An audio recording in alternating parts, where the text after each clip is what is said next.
ভাত, রুটি, ফল, দুধ শুধুমাত্র কারা খেতে পারবে না, বা মিষ্টি জাতীয়, চিনি জাতীয়, কারা? যাদের চিনি বেশি বা ইনসুলিন বেশি, বা চিনি বেশি বা ইনসুলিন বেশি, বা চিনি ইনসুলিন দুটোই বেশি, বা শুধু টিজি বেশি, বা ইনসুলিন চিনি টিজি সব বেশি, বা হোমোআইআর বেশি, বা সব বেশি। এবার বুঝেন নাই?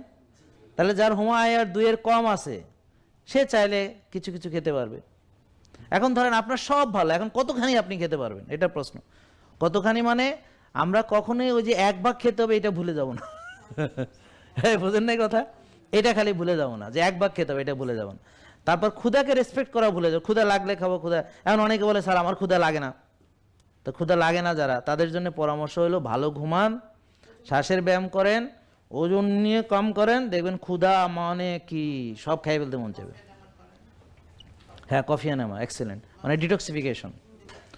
ওই তো কফি এনামা, শ্বাসের ব্যায়াম, ঘাসে হাঁটা, মানসিক প্রশান্তির চর্চা, মানে ওই তো, মানে সোজা কথা রিল্যাক্স। একটা হলো রিল্যাক্স, ভালো ঘুমটুম এগুলোর ভিতরে পড়বে। আর একটা হলো মানে মাসেল কবে খা খা খা, ডিম খা, মাছ খা, মাংস খা, খা, এরকম। আজকে আমি ওই যে মারছি জোরে জোরে, বুঝছেন তো, জোর শরীরে জোশ চলে আসছে। তারপরে আইসা বডি কয় তুই ডিম খা, ডিম খা। তো এমনি তো সকালে নাস্তা করি না সাধারণত, আজকে বডি বলতেছে তুই ডিম খা। তো ওর সে ডিম খাইয়া আর সবজি দিয়ে খাইছি আজকে, বুঝছেন না কথা? তারপর চিয়া সিডও খাইছি, ভিনেগারও খাইছি, এই। তো আজকে সকালে ব্রেকফাস্ট করছি। তো সবসময় তো আর করি না, অনেক সময় বলি না যে এতক্ষণ কিছু খাই নাই, তো আজকে আবার খাইছি। তো এই জন্য বডি আমাদেরকে বলতে পারে যে তুমি এটা খাও, আমরাও সেটা বুঝতে পারি। এখন আপনি আপনার বডির ভাষাও বোঝেন না, বডি আপনাকে বলে, আপনি বুঝতে পারেন না।